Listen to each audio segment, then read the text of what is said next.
Et si, et si la meilleure chose que l'entreprise puisse faire pour la société, c'était tout simplement de faire du profit? Je sais, ça sonne un peu fou, ça va même à l'encontre de presque tout ce qu'on entend en ce moment, mais restez avec moi, on va décortiquer cet argument ensemble et voir où ça nous mène. Alors, on connaît tous le sigle RSE, Responsabilité sociale des entreprises. C'est devenu la norme, l'idée qu'une boîte doit avoir une conscience, qu'elle doit s'occuper de la planète, de la société, en plus de faire de l'argent. C'est un peu la vision dominante aujourd'hui et c'est justement celle qu'on va challenger. Et si on prenait le problème à l'envers?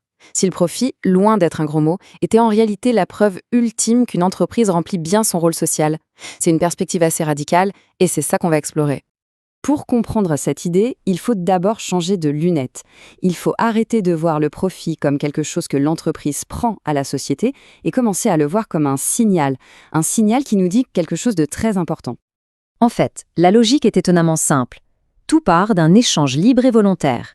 Quand quelqu'un achète quelque chose, c'est parce qu'il valorise plus ce produit que son argent. Et l'entreprise, elle, valorise plus l'argent que son produit. Résultat, c'est gagnant-gagnant.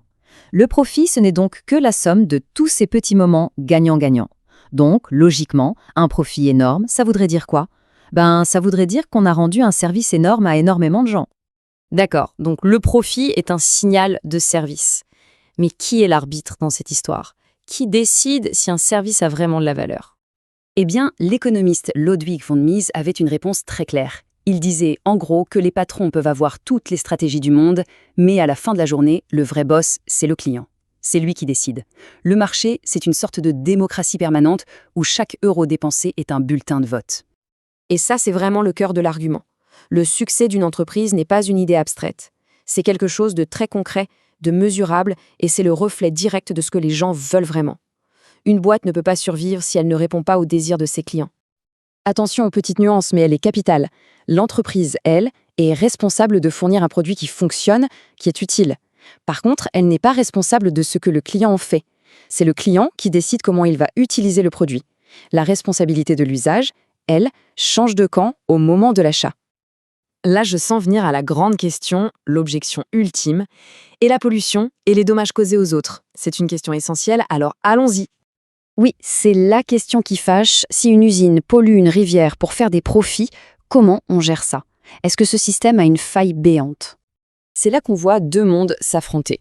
D'un côté, la RSE qui dit qu'il faut ajouter une couche de morale et de bonnes actions. De l'autre côté, cette vision qui répond que la responsabilité est déjà intégrée au système. Comment? Par la loi. Si on cause un dommage objectif à quelqu'un, à sa propriété, on peut être poursuivi en justice. Le cadre légal est censé gérer ça, sans avoir besoin d'ajouter une couche de RSE. Et cette idée est poussée encore plus loin par Hans Hermann Hoppe. Ce qu'il dit, c'est qu'en cherchant son propre profit, on ne fait pas que s'aider soi-même, on participe à une chaîne de production et de services incroyablement complexe qui, au final, améliore le niveau de vie de tout le monde, même indirectement. Donc, pour résumer l'idée, il faut vraiment faire une bascule mentale. Le profit personnel et le bien public ne sont pas des ennemis. Au contraire, dans un système de marché qui fonctionne bien, le profit est le thermomètre de la contribution au bien public. Plus le service est grand, plus le profit est élevé. C'est aussi simple que ça. Pour bien enfoncer le clou, on va faire un détour par l'histoire, avec une analogie assez surprenante qui nous ramène très très loin en arrière. Oui, la question a l'air un peu bizarre, je l'admets. Quel est le rapport entre des menhirs vieux de 5000 ans et le profit d'une entreprise aujourd'hui? Eh bien, suivez-moi en Écosse, sur le site de Callanish. On va voir le mot profit d'une toute autre manière. Il faut s'imaginer le chantier monumental. Des tonnes de pierres à déplacer, à ériger, sans aucune technologie moderne. Ça demandait une organisation incroyable. Des leaders, des spécialistes, des ouvriers. C'était une véritable entreprise, un projet hyper complexe où chacun devait tenir sa part du contrat pour que ça marche. Et le résultat, c'est ce monument, qui est toujours là après des millénaires.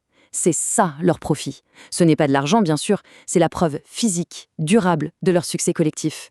C'est le fruit de leur responsabilité remplie. Vu comme ça, le profit, c'est ce qui reste une fois que le travail a été bien fait. Ok, mais qu'est-ce qui assure que ce lien entre service et profit ne soit pas cassé? Selon Wilhelm Röpke, la réponse est simple, c'est la concurrence. C'est elle, le garde-fou. C'est parce qu'il y a de la concurrence qu'une entreprise est obligée de bien servir ses clients, sinon ils vont voir ailleurs. Sans ça, le lien se brise. Et on va se quitter sur cette question, qui résume tout. Si on accepte, même juste le temps d'une réflexion, que le profit est la preuve d'un service rendu à la société, alors que signifie vraiment le fait de vouloir le limiter, le taxer lourdement ou le diaboliser ? C'est une pensée qui bouscule un peu les certitudes et qui mérite sans doute qu'on s'y arrête.